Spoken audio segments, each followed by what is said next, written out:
So, a very good morning to you this Good Friday morning. It's Alina in for Colin on The Breakfast Show through till 9 o'clock, and in this first hour I've been sharing some of the stations of the Cross. Now, I usually present our Sunday breakfast programme, and if you're an early and regular listener to the show, then you'll know that each week we turn to David O'Connell, who looks at the story behind a particular hymn or spiritual piece of music.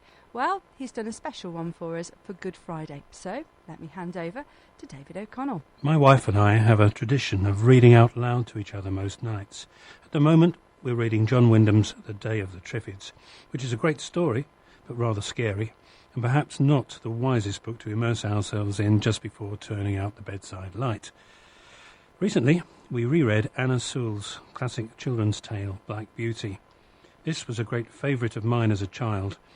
In my mind's eye, I can still see the bright red cover of my copy and the wonderful illustrations of the horses Ginger, Black Beauty and Merrylegs. I really enjoyed reading it again, but I noticed how much more powerful the book was when the writer was telling the story, instead of just preaching against cruelty to horses, which she occasionally fell into doing. This made me think of the genius of today's hymn writer, the 18th century minister Augustus Toplady, and his great hymn, Rock of Ages. You may perhaps know the story of how he came to write it.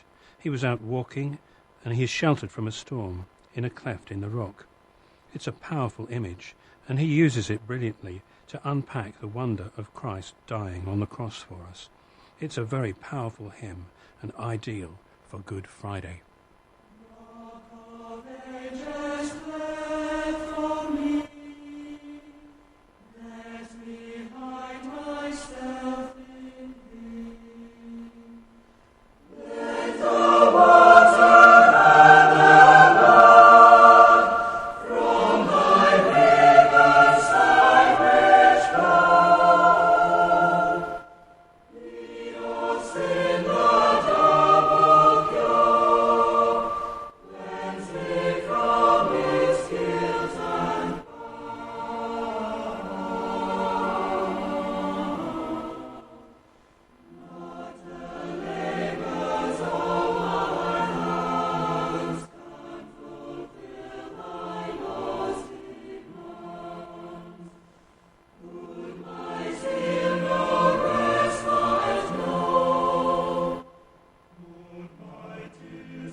The Castleford Singers with Rock of Ages on BBC Radio Derby.